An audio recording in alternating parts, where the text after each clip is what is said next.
Hello, and welcome to the Mommy Escape Time podcast. I am Lauren, your host, and I have a 1-year-old son. I started this podcast for any mother who might feel alone in their journey through motherhood. Becoming a mom is hard no matter how you get there, and this podcast is about the mom stuff that comes up in our lives. Listen, enjoy, and connect with us on the Mommy Escape Time podcast. Hello, and welcome to the Mommy Escape Time podcast. I am Lauren, and it's just me this week. Hopefully Taryn is going to be back in some future episodes, and actually Teresa is going to be coming back in some future episodes. And a new school year has started for us, and a new school year is like it's like the new year for everyone else. And it's kind of the time of year where I self-assess myself and try and come up with goals for the school year and goals for myself. And this past year, the past school year was definitely a change for me. I started last year with a broken leg, and you can go back and listen to that episode if you're new. And it's been sort of a journey this past year, living through that, getting through that. And not that that was the whole thing. There's been so much stuff that's been going on. But, having a broken leg and raising a son who's just starting to walk was a little complicated. But it overall, grateful for the year, grateful to be able to walk again. And I'm even running now too. So all those things in perspective, I really wanted to start this school year positively and on the right foot and with some goals in mind. And if you don't know, I'm a special education teacher. And a lot of what we do is we have goals for students so that they can improve in their areas of weakness. And I started this school year thinking, maybe what I should be doing is showing the kids my strengths and weaknesses and talking to them about what I'm working on to improve my weaknesses. Because oftentimes kids think that grown-ups are perfect, or maybe not perfect, but that they have it all together. And I think we can all agree that we don't have it all together. And having that transparency with kids so that they know your strengths and weaknesses, it's kind of good, because when you're talking about that strengths and weaknesses with other kids, it's kind of hard when they don't really know that much about you. So that's always the goal here. So I'm going to tell you about some of my goals for this school year, and some of them are my actual goals for school, and then my own personal goals, which I shared also with my students. So you always want to become a better person. I think, I've been a mom for 16 months now, and I just always want to strive to be a better person. And I want to be a better person for my son. I want to show him how to be a good person, because, we're modeling how he's going to grow up. So I want to model for him what it is to be a good person, which means that I have to kind of reflect on myself and know that maybe, hey, I'm not the best person out there, and what can I do to change myself? And when you talk about goals, sometimes people are like, those New Year's resolution goals, like, what's your goal for financial? What's your goal for personal? What's your fitness goal? What's this goal? And so many times people make these goals and they don't make them because they're making so many goals. And if you're focused on so many goals, then it's hard to know what you're actually focusing on. So I try and keep it to 3 total. I have 3 at school, and then 3 of my personal goals. And obviously my 3 goals for school, I'm working only on at school.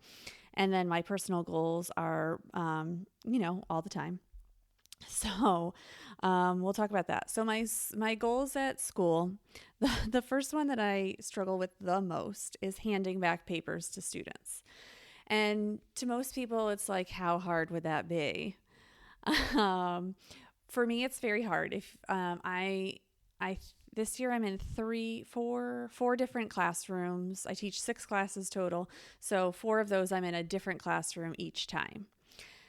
That makes it challenging because I'm carrying everything with me, and so I don't always remember to bring the papers with me.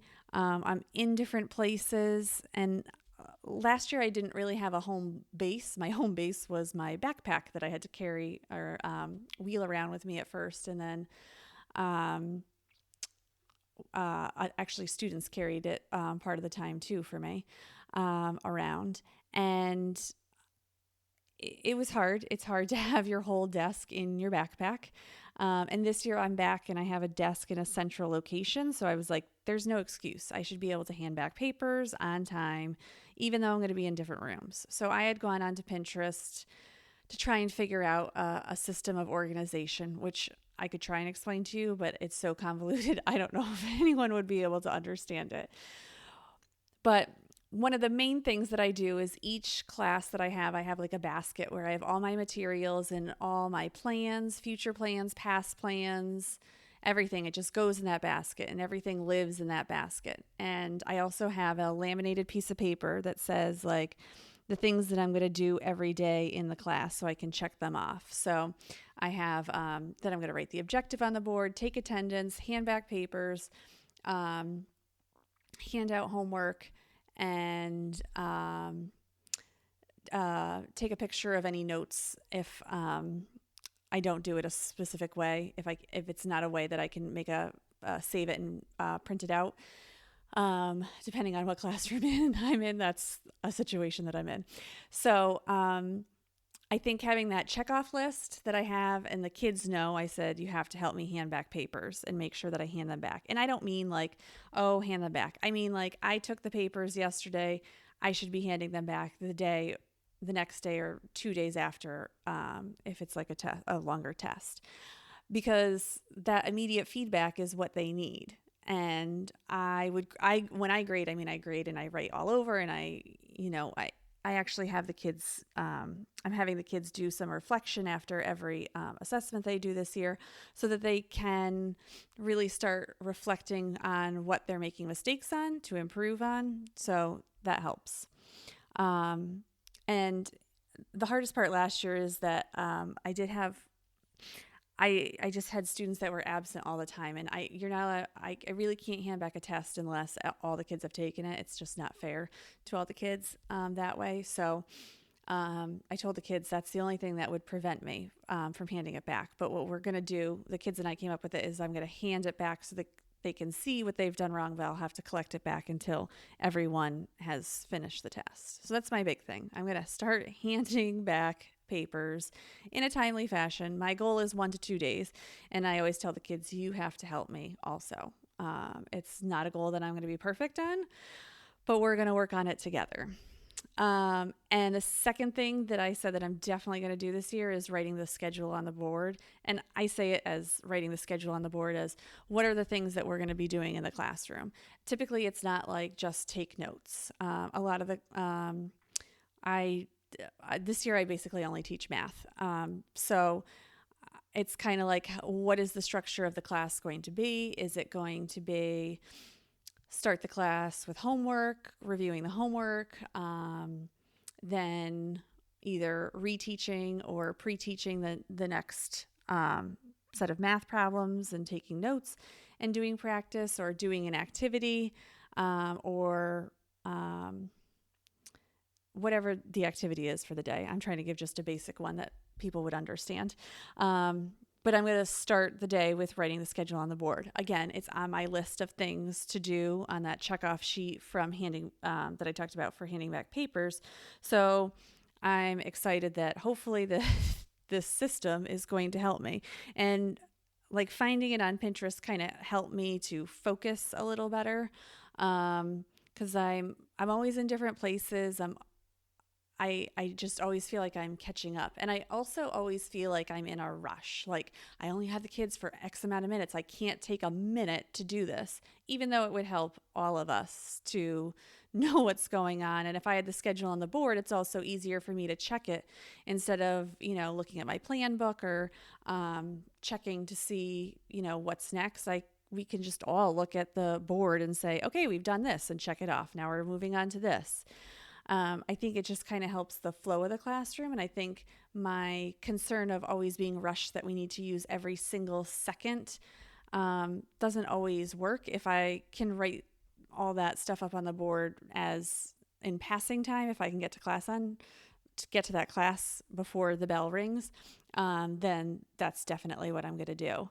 But either way, I definitely want I want to try that going forward, is just having the schedule on the board. I think that would help anyone to know what we're doing that class and seeing it visually.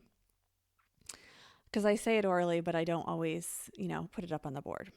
And then the last thing, my school goal that I'm working on, is trying something new. And what I mean is trying something new every month. So I'm going to try a new way of teaching something, which I actually already did in one of my geometry classes. And I felt like so proud. I was like, oh, I'm like, these kids are really getting it. We had to review one-step equations, and I was teaching them how to figure out sides of 2D figures with one-step equations as our review. And they were like, oh, this is like already geometry. Oh, we're already starting like the first day of school, like right into it. And they were excited too. And I was like, oh, I'm doing something I wouldn't always do. I would just normally just do the basic review of a one-step equation, how we always learn with the just boring rote stuff. And I was just trying something totally different. And I found this thing to do with the shapes. And so the kids were kind of excited about that. So that made me kind of excited. So, and I also kind of surveyed the kids at the beginning of the school year. And I asked, like, are you a worksheets kids? Are you a projects kid? Do you like when the teacher comes up and talks to you and sits with you and helps you? Or are you kind of like, I'll ask when I want, but let me try it on my own type of thing? So I kind of am going to I'm lucky in the fact that one of my geometry classes is smaller, so I can be a little more flexible with what I'm doing. So every kid doesn't have to do the same thing, and that's something I'm going to try and work on. I don't always know what it's going to look like, and for someone like me who likes to plan like months in advance, it's kind of hard. But I'm just trying to try something new and see how it goes, and we take it day by day. So those are my 3 school goals for this the school year. And then I have 3 personal goals. So my first personal goal is that my goal is that by the end of 2019 that I will only go on social media for 30 minutes a day. And this is something that I actually started working on this summer because, so there's a woman that I follow, Wendy Speak, and she does a bunch of different 40-day challenges, or she calls them fasts. And she does a 40-day sugar fast, and then she did a 40-day social media fast. And I did the 40-day sugar fast, which I'll talk about in my next goal, but I didn't do the 40-day social media one. And I remember when she posted it, I was like, oh my gosh, I can't do that. Like, who could be off social media for 40 days? Like, I would never do that. And I would rationalize it by like, oh, I have to be on for my podcast. Like, I have to post all the time for my podcast, which is not really true either. If you've been following me at all in August, you haven't been, because I've hardly been on. So I'm trying to get a little better, at least like once or twice a week. I find that stories are way easier to do than doing an individual post, but I'm trying maybe like once a week to do an individual post, and then a few times a week just do a few story updates. But I was finding that I was on... anyway, so when Wendy did this social media fast, she posted a bunch of pictures, and it showed pictures of parents on their phones showing kids wanting to play with their parents. And that kind of like, I cannot get those images out of my mind. They were very powerful images of these kids wanting to be with their parents, but their parents were on their phone. And I don't want to take my son's life for granted, and I don't want to miss out because I'm looking at what someone else is posting on social media. So this summer, one of my former guests, Pyle, she had posted something about how to limit your social media time on your phone. Like, I have an iPhone, so there, under screen time, under settings, you can set an app limit.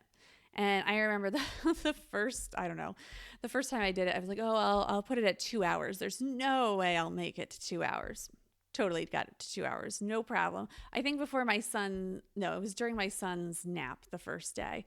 I made it, which is like, so like 1 p.m. I hit 2 hours, and I was like, then I was like, oh my gosh, I'm like, I have a problem. So the next day I was like, okay, I get 1 hour. I'm like, we're moving right down to 1 hour, not this 2 hour nonsense. I'm like, we're moving right down to 1 hour. And I was very mindful of my time on my phone, and I really tried to start. It was hard. I'm not saying I was perfect, and I'm not saying I'm perfect now, but I'm working very hard to almost not be on my phone at all around my son. So that was probably the beginning of July that I started that, and now I'm at 45 minutes a day, which I hardly hit. I think my husband and I talked about it today, and I said, "Oh yeah, this week I hit it only one time. I got the 5 minute warning on my phone." So I have to say, now that I've had, I'll say, a month of, limited social media time, I don't miss it. There are very few things that I'm looking for when I'm on social media, and now I actually know what I'm looking for. There are specific people that I follow that I want to see what they're following, and some friends that I want to see what they're doing also, but not a necessity. I starting in August, I do no social Sundays. So I don't go on social media at all on Sundays, which is, I thought would be super hard, but for me, it's not anymore. I think the first couple of weeks it was, but last week and this week, it's like, I don't even care anymore. So I think I'm just trying to get my mindset on, like, concentrate on my own family, concentrate on myself, as opposed to caring what other people are doing or saying. So that was my first goal. And I did tell my students all about this, and I told them about my goals and whatnot.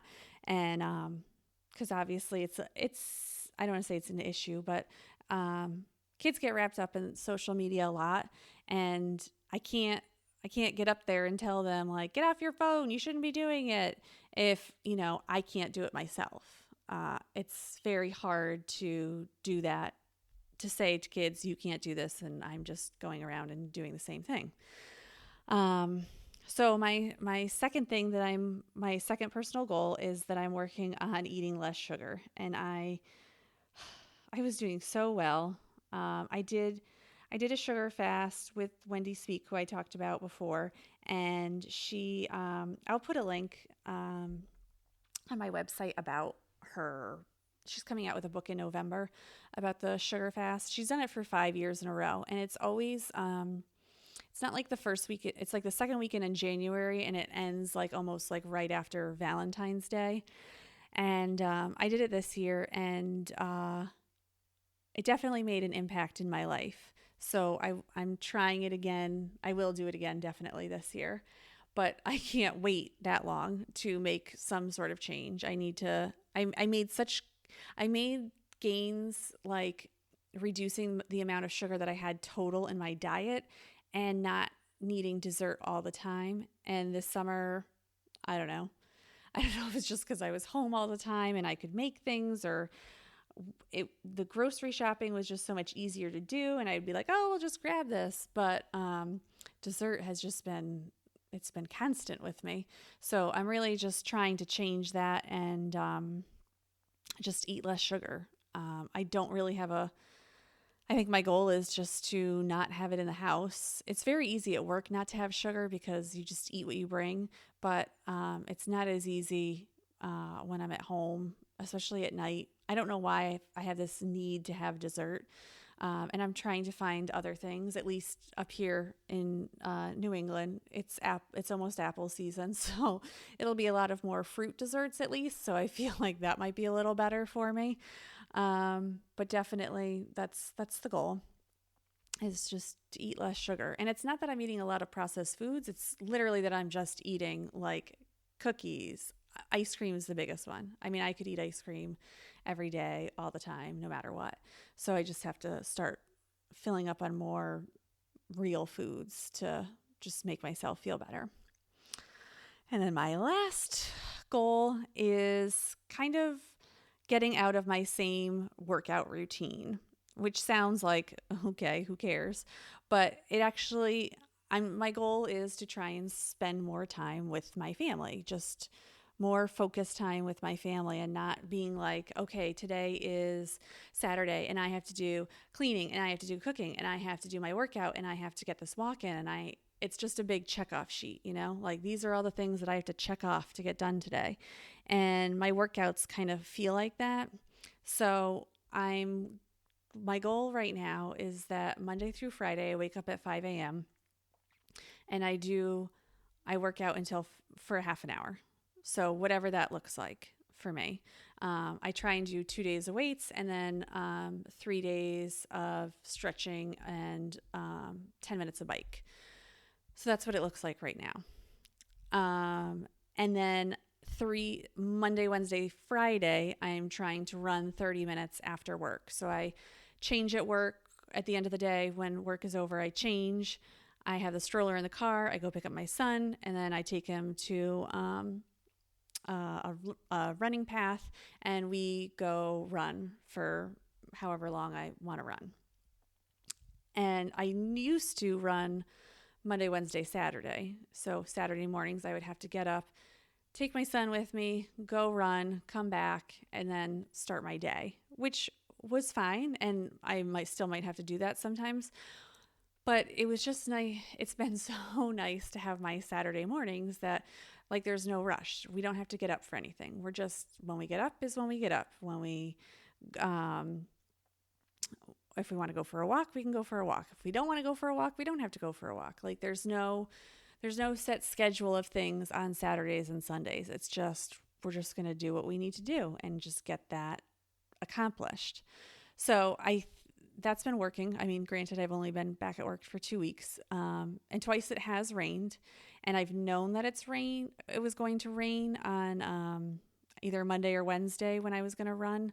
So when I got up at 5 a.m., I ran on the treadmill, which is my least favorite thing to do, but it's what I need to do. I can't take my son out in downpouring rain and run. I mean, I guess I could, but I'm just not going to do it. It's like not that important. If I miss a run, I miss a run. And I think I've never really felt like that before. I've always felt like, oh my gosh, I have to get on this run. I have to do this run. And I'm like, I'm just doing it to stay in shape and because it's something I like to do. So I'm really working on just trying to be flexible with that and just trying to, wake up early so that the rest of the time I can spend with my family, which is something that Taryn has been doing for 2 years. I mean, she's been waking up at 3:45. I can't do that to go to the gym. And also my gym is in my basement, so I'm very lucky. And she actually goes to a gym and then comes home. So I'm very lucky that I get to do that. So those are my 3 personal goals. My goal is to get down to 30 minutes of social media. And I've even thought about in December that maybe I would just go off social media and just take that last month to not be on social media and just focus on my family for the whole month. So stay tuned. We'll see as we get closer. I'd really have to have all my episodes ready for the podcast. So I don't know if I could do that, but I could try. But yeah, so that would be my goal. And then eating less sugar and changing my workout routine. So I am going to start working on that as of now. And I'll try and keep you guys updated on those goals as I go through them. And then the last thing I want to talk about is I am doing No Shop September. And this is not a goal or anything like that. This is just something I'm trying to do to better myself and to get my mind more focused on what's really important. And if you can't tell, it's my family. I need to be focused on my family. And it's not that anything is going wrong or anything bad is happening. It's just I'm evaluating and reflecting on my life, and my family is what's most important, and that's what I want to focus on. So in September, I'm doing No Shop September, which basically means I'm not shopping in September except for groceries and if my son needs diapers and wipes. So those are the only 3 things that I would be shopping for in September. And it's more just a realization that I think I've been just randomly buying things or like seeing, oh, that person has that. I need that. And you don't need that. It's just more stuff to buy. And I remember on the Amazon Prime days back in July, all these people were posting, like, just a reminder, you don't need anything off Amazon today or things like that. And they're right. Like, you see it all the time. Like, just a reminder, you don't have to buy anything today. And you don't. I mean, we all have things that we need to have. Like, we all need food. So we need to buy that. I'm trying to be very mindful of buying and eating every single thing that we have in the house. Um, because sometimes I find that like at the end of the week I'm throwing away food and I'm like, "Oh, I need to figure out how to not throw away food anymore." And this week actually there was nothing left over. Everything that we ate during the week, my husband and I ate either for leftovers for lunch or had leftover for dinner at some point. So we didn't have any extra food in the refrigerator. So that's good. And I've cleaned out our freezers so that I know exactly what I have. So I know what meats I need to buy or what breads I need to buy so that we have that for the future. So, I mean, it's as I'm recording this, I'm 8 days into September, and I didn't buy any back to school clothes. I was very limited on back to school supplies. I gave myself $20 to buy a plan book, um, markers, and one notebook. And there was one other thing. I know there were four things. And I got $20, and that's what I did. I didn't. If you didn't listen to the episode that I did with Stacy, she changed careers, and she talked about that. She kind of brushed on it, but she talks about how she's trying to get women out of the cycle of just buying these clothes that last, a season or two, and then buying new clothes and buying more structured long-term clothes that you can wear. And I kind of thought about that a lot after she said it. And I have a closet full of clothes. And I went through and I got rid of the clothes I don't need, I don't wear, or I don't like how I look in them or how I feel in them.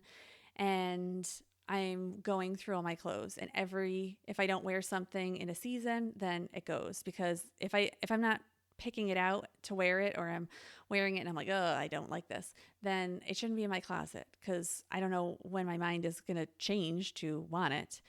But then the choices that I have, I know I can wear. It's been 2 years since I've been able to wear anything in my closet between being pregnant and my leg.